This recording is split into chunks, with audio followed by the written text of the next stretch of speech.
Good morning, everyone. Welcome to the Future of Food and Water panel at the Edison Awards.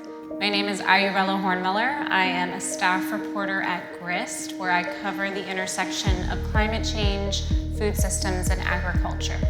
Today in this panel, we are going to move beyond simple sustainability metrics.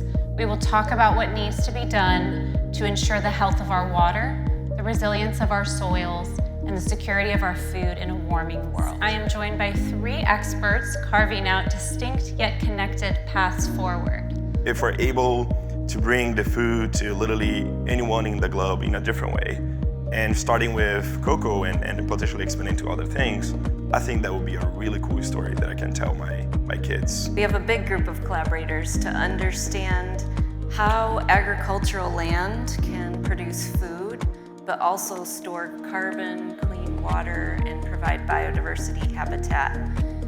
It's not one specific project or program. It is this idea of nourishing the world, everyone, in a safe, sustainable, and responsible way.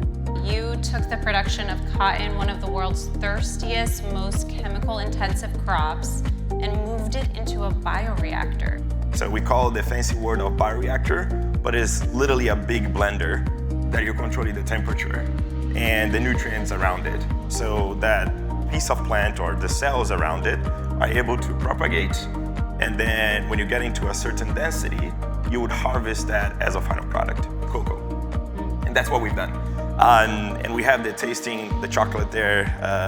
Please give us your honest feedback. I think it's pretty good, but I'm biased.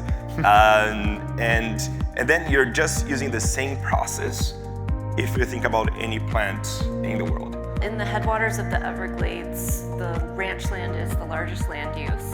They want their future generations to manage these ranch lands, so they are very protective of the land and to make sure that it's healthy and sustainable. And then we worked with the South Florida Water Management, which is a state water agency, and ranchers, and World Wildlife Fund, and economists and ecologists and engineers to design these water management projects that ranchers could get a payment for.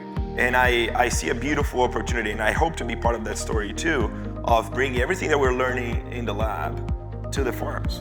It has a sustainability impact, but it also has an economic. In the end of the day, it has to have both. We're not interested in anything that's very like, our business model is for the world, right? So that's why we look at these business cases and really make sure. It's clear that across the three of you, there's a shared conviction that the food and water future we're heading toward is not inevitable.